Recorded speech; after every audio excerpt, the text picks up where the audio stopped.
Miss Catherine Bernardo, abay may bagong titulo. At Alden Richards, mayroong bagong cryptic post na ngayon ay trending sa X. Ano nga ba ang nakapaloob sa balitang ito? But before that, if you haven't subscribed yet to my YouTube channel, please don't forget to like, share, and subscribe at hit mo na rin ang notification bell for more showbiz updates. Of course, bago tayo magpatuloy sa ating updates for today's video, nais ko pong pasalamatan kayo for always watching and trusting this channel. Thank you so much sa inyo pong palagi ang panonood at palagian ninyong pagsubaybay sa mga updates po natin. Maraming salamat po at sa inyo pong tiwala na ibinibigay po sa ating channel. This time, ito na pag-usapan natin dahil si Miss Catherine Bernardo po ay may bagong titulo ngayon dahil siya po ang tinaguri ang most desirable Pinay sa kanyang henerasyon. Ayon po sa isang online news, si Catherine Bernardo ba ang most desirable Pilipina ngayon? Umugong ang chikang niligawan ni Alden Richards si Catherine bago pa mag-showing noong November 13, 2024 ang reunion movie nilang Hello Love Again. Ang Katden reunion movie ang pinakamalakas na Pinoy movie sa kasaysayan at hindi adjusted sa inflation. Umabot lang naman sa 1.6 billion ang kinita nito sa takilya.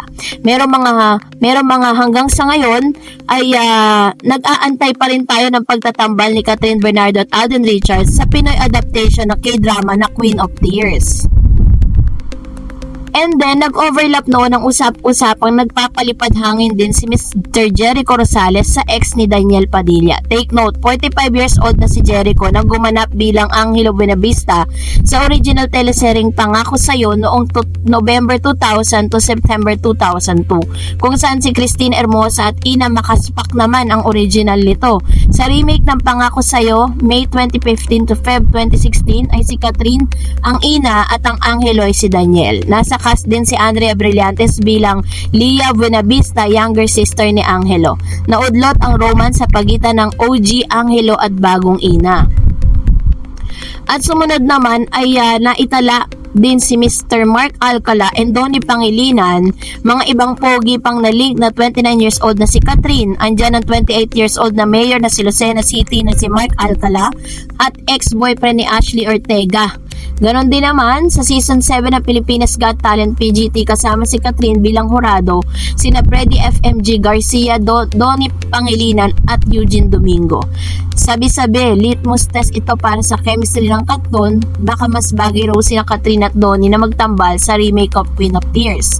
May nagbanta sa PGT na si Robby Domingo, wag nitong isiship ang 27 years old na si Donnie at Catherine or else.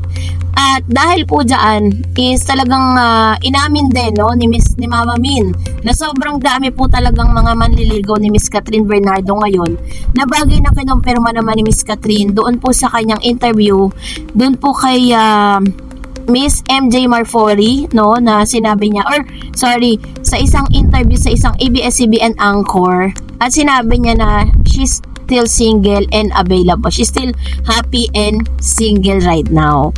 And dahil po dyan, ay tinagurian po siyang one of the most desirable Pinay dito po sa Pilipinas. At dahil po naman dyan, ay pag-usapan natin si Alden Richards kasi pagkatapos po ng maraming mga issue patungkol dun sa ABS-CBN Ball, bigla pong meron pong cryptic post itong si Alden Richards na tila baga nagkaroon ng sentro ng haka-haka.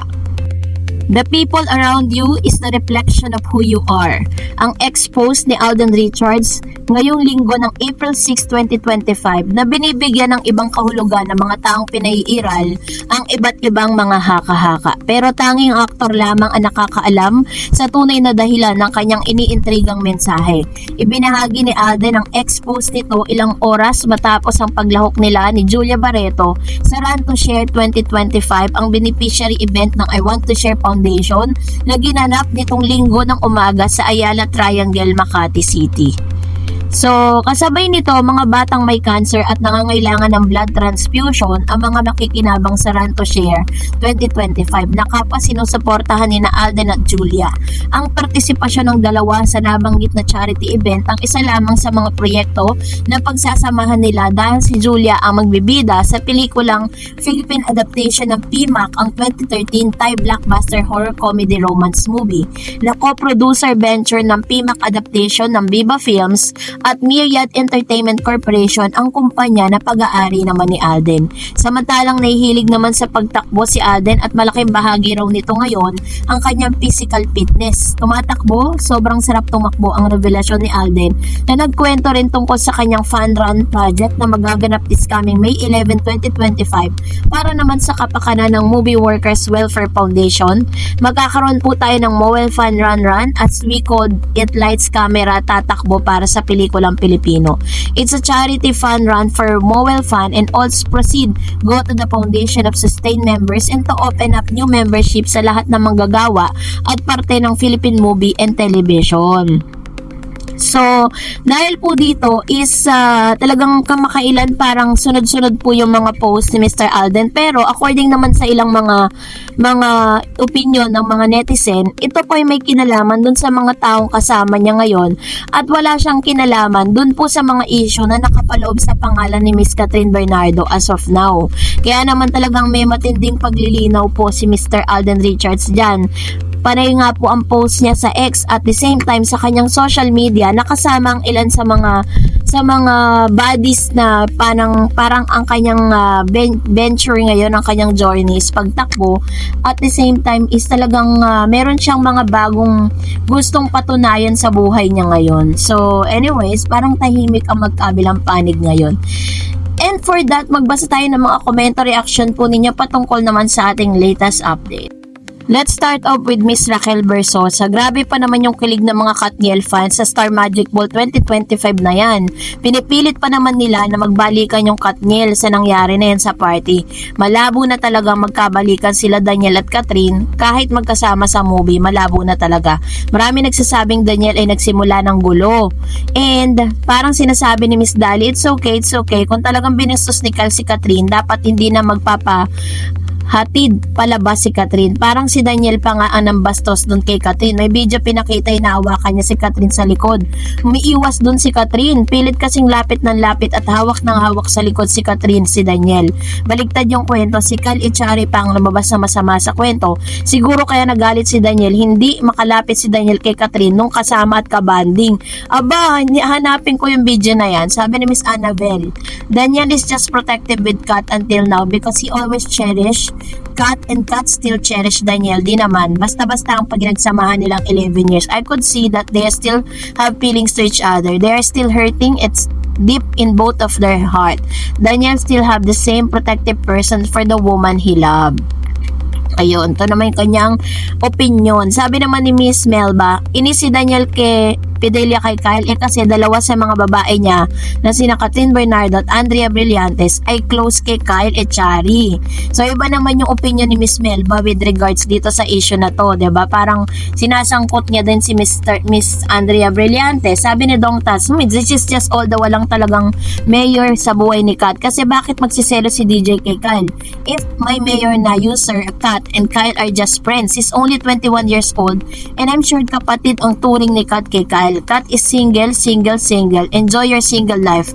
Kat, huwag ka magmadali, magka-love life. There's a lot of fish in the sea and take your time. Ayan, to naman yung kanyang parang suggestion with Miss Catherine Bernardo patungkol dito po sa bagay na to.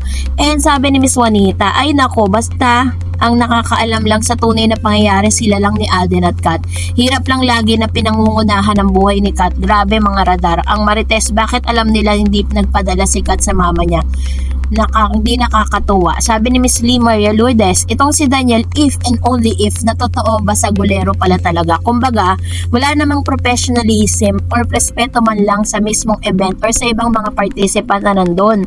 That goes to Kyle too. Itong si Daniel, hindi isaksak sa kukote na Ayun, na ano yan. Pero sa kanila, anong karapatan ni Daniel maging boyfriend bodyguard ang maging peg? Kung simula pa lang, hindi yun ang karakter ni Daniel Padilla sa buhay ni B.